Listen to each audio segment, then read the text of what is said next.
আসসালামু আলাইকুম, শুভ সন্ধ্যা সবাইকে।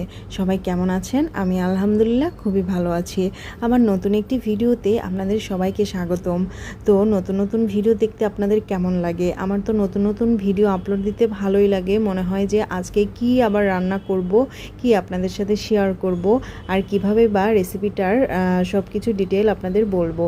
তো যাই হোক, সন্ধ্যা থেকেই মনে হচ্ছে কিছু একটা বানিয়ে খাই। যেহেতু আমি সেভাবে বাইরের খাবার খেতে পারি না, তাই আমাকে বাড়িতেই খাবার দাবার বানিয়ে খেতে হয়।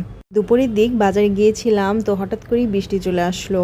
তো ওই বৃষ্টির মধ্যে আমার খুবই সিঙ্গারা আর সমোসা খেতে ইচ্ছে করেছিল। তো তখনই আমি দুটো সিঙ্গারা আর সমোসা কিনে জলদি জলদি খেয়ে ফেলেছিলাম। আমার এই খাবারগুলো খুবই খেতে ভালো লাগে।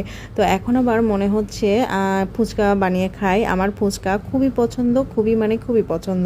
ফুচকা চটপটি কারি বা পছন্দ না। আমি মাঝে মাঝেই ফুচকার চটপটি বানিয়ে খাই, আমার খুবই খেতে ভালো লাগে।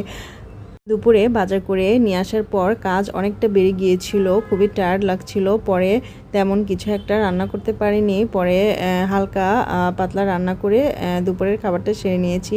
কিছুক্ষণ রেস্ট নিয়েছি, আর রেস্ট নেওয়ার পরে এখন কোথাও একটা ভাব চলছে। তো ভাবলাম একটু ঠান্ডা আবহাওয়া পড়েছে, বৃষ্টি তো আজকে দুপুরে অনেক পরিমাণে হয়েছে, এজন্য আমার আরও মনে হয় ফুচকাটা বেশি খেতে ইচ্ছা করছে।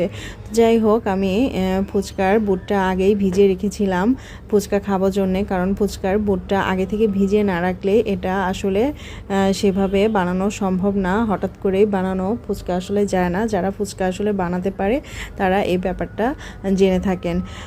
অনেকেই ফুচকা বানানোটা খুব ঝামেলা মনে করে, এজন্যই বাজার থেকে গিয়ে তাড়াতাড়ি ফুচকা খেয়ে চলে আসেন। কিন্তু আমি বাজারে খুব একটা যাই না এসব খাবার খাওয়ার জন্য, এজন্য আমি বাড়িতে সবসময়